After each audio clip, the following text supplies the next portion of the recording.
Hi guys, welcome back to my channel. This morning I'll be checking on my grammatophyllum, and as you may know, the grammatophyllum is the biggest orchid species, and there are different ones, so many different ones, and then there are the hybrids. So last winter in South Florida, guys, we got a very cold winter. And grammatophyllums, they are warm growers. They don't like, cold climates. So a lot of our grammatophyllum got hit in the winter. This one here is coming back, but it had a lot more pseudobulbs on it. You see here, it's nursing itself back, new growth and everything. And these air-like features, it's normal, it's beautiful for me. And it got hit bad. And my grammatophyllum tiger, broker tiger, I usually get my blooms early February. This year I did not. I guess it, because the plant got damaged. So, I'm trying to nurse them back. This is my grammatophyllum citrinum, and this usually bloom for me late June, July, and they bloom once a year. And for some of you who were asking about my fertilizing routine, watering routine, I water, they take a lot of water. They're heavy drinkers, and especially in the warmest season, during their growing period, that's after the summer. For me, they tend to take a lot of water, and I hold back on the watering. In the summertime, I water 3 times a week. In the cooler season, I water once or twice weekly, depending on the temperature. And for fertilizer, I fertilize once weekly, and once monthly I do a flush with Epsom salt to get rid of any salt buildup from the different fertilizer. I try to stick with basic fertilizer. I tried some of those fancy ones, and the one I tried, it seems like there was too much iron in that fertilizer, so it was turning the roots dark. My grammatophyllum did not take nicely to it, so I stick to Super Thrive and basic stuff. I use my Super Thrive to fertilize, and I do my fungicide treatment. And because of the air-like roots on them, guys, you have to be careful of fungus buildup. You have to be careful. The thicker the roots are on any plant, you have to be careful and watch for fungicide or anything building up there that is not, you don't need. So I try to flush it very regularly with Epsom salt, be on that routine. If I notice anything, I'll do it twice monthly. And you could pep up your routine, guys. If you see something that you don't like, you could always pep up your routine.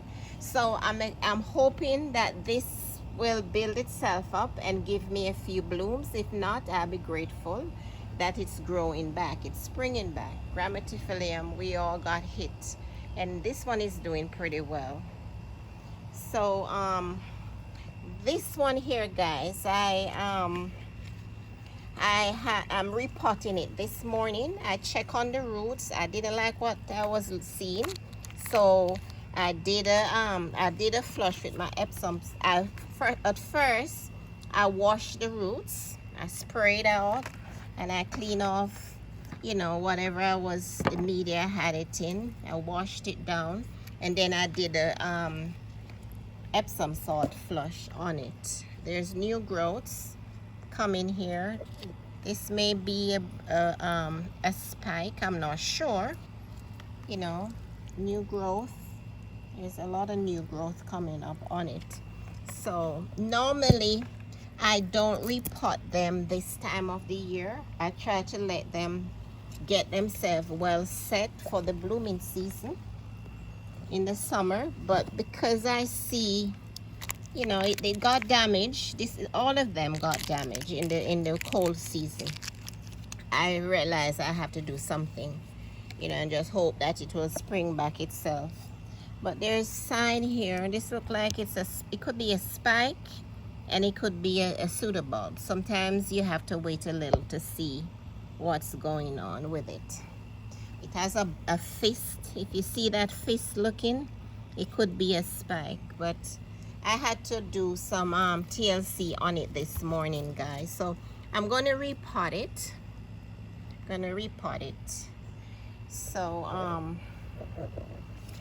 what I do, I use bark chips, and I try to keep them as much as I can in baskets, because the baskets give it more air, the roots, you know, more air. So what I did, before, you know, ahead of time, I put in my chips ahead of time so as to save time. It takes I use these big bark chips, these nuggets. And also, they like, if you have broken clay pots, you know, you could put them in there too. They like these the clay, they like to stick to them. They are hardy plants, guys, when it comes to that. They like to stick to the clay. I use bark chips and the clay, broken clay pots. You just break them up and put them in there. And you know, I have this prepared so it may look easy. Just, you know, fix your thing, put as much in it as you can. This is the basket. I got this basket at Lowe's. It's not in the plant section. It's inside where you have different containers. This was meant for like a trash or something, garbage, but I make use of it. They're sturdy, iron. So this is I'm just gonna place it here in the basket. Remember, I did the ahead of time to save time. And then I'll just put some of these chunks, some of these broken clay pots around it to keep it sturdy, and the roots will just cling to it nicely. They love that. Let's put it there. Let's place them around it.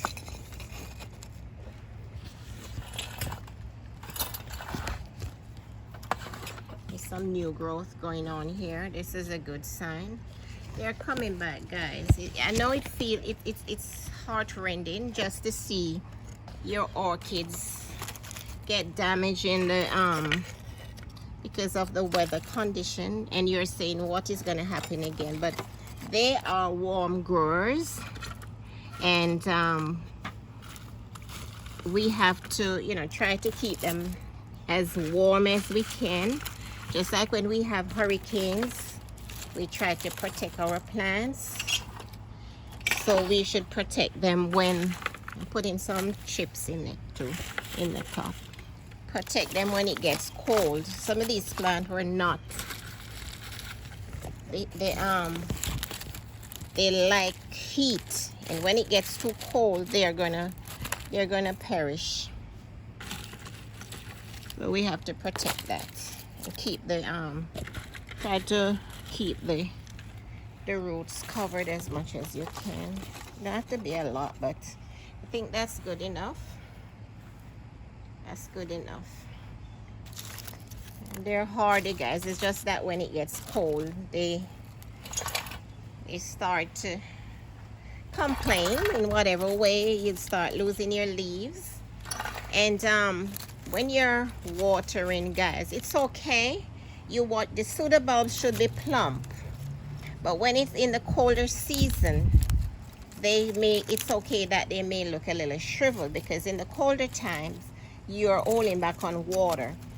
When they are shriveled and you have the tip of the leaves start turning brown, that's a sign. In the warmer time, that's a sign that you need to water a little more. So guys, that's my grammatophyllum potted and ready for the warm season. And these are some babies I set from a division. They're growing, they're doing well. Yeah, pretty soon I'll have to repot them, but for now I just want them to multiply. See, there's a little growth there, it's coming on. Just want them to grow a little bigger. They're still babies.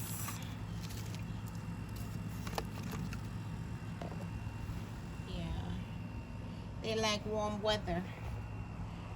Yeah, I'm just hoping. Probably this is really a spike coming on here. I wouldn't be surprised. It looks like a fist, right? Yeah. So don't give up on your plants. I got some messages from quite a few of you who said your grammatophyllum got damaged. But just try to see if you need to repot, and it's okay. Normally I suggest repotting late January, early February. After your blooming season, you give it a little break, and then if you need to repot, you repot by then. So for the summer blooming season, you could get going. But if it's not going to bloom this year, if it's so damaged, it may not bloom. So instead of sitting and waiting and don't want to repot, because it's better to save the plant and skip this blooming season. I know it's hard because it's once a year bloom, but it's okay. It's better to have a healthy plant. So you may want to check your roots and repot like I did with this one, and continue to nurture them back. They will come back, because this one was worse. For a while I didn't even want to look at the plant because I felt so bad, but it's coming back. And the baby ones too, they're doing well. Yeah, so you just have to do a shuffle with your plants. Know your plants. I keep saying, know your plants. Know which one are warm growers, which one like the cold, which one will flourish better, which ones are have dual climate can survive in dual climate conditions. But like the grammatophyllum, as robust as they look, and they're dubbed the biggest orchid species, they still have to be given some care whenever it's cold. You may have to do a reshuffle. Some of us, and that is why I have mine mounted, but I have them in baskets. I don't like to mount my grammatophyllums on the tree itself, because when I have to do a shuffle of them, I wouldn't be able to take them down, so I have them on the basket. Like this one, it was mounted on in the basket, and I have them strapped to the tree, so it's easy to take them down. If it's a hurricane or if it's too cold, that's what I do. That works for me. So guys, it's just situations. The climate, we can't predict the climate like we used to, and these things happen. So we just have to think, analyze what to do, and we have we network with each other, and we ask, what do we do, how is your orchid doing? But I could tell you, most of the nurseries and the gardens that have grammatophyllums, they got damaged in this area. I went to Flamingo Gardens, and the year before they had some beautiful flush grammatophyllums mounted on palms, and I did a video I'm not sure if I posted that video. I went 2 months ago and I saw the same grammatophyllums, and you could tell those got hit from the cold weather as well. So they're gonna bounce back. They will bounce back. We just have to care for them, give them, nutrients for growth. And what I use for growth is my Super Thrive and my Epsom salt on them. Yeah, and they will come back, and we'll be seeing beautiful blooms again. So guys, thank you for joining me in repotting my grammatophyllum. And I hope if you don't have blooms this year, just keep nurturing them and the blooms will come back. Just try to get the plant healthy again. It's better to have a healthy blooming plant than a plant that needs care and we're forcing it to bloom. So at the end of the blooming season, it may be doing too much because it takes some energy for the plant to bloom, and for it to need to repair itself and blooming at the same time, it may be too much for the plant. So try, if you have to repot, whatever you have to do that and get a healthy plant for the next blooming season, which will be next year. But that's why we have them. We learn the care, and certain plants, you get your blooms once a year, and there are times when it will skip a couple blooming season if we don't get it right with them. Some people, they have them for years and they never bloom, unfortunately. So if you have to skip a blooming season, if the plant has blooms or it has bloomed before, you have to skip a blooming season because you have to repair it, it's okay. It's okay. Just have a healthy plant. Okay. Once again, guys, if you're new to this channel, please subscribe and share. And thanks for those who are continuing to grow with me. Thank you.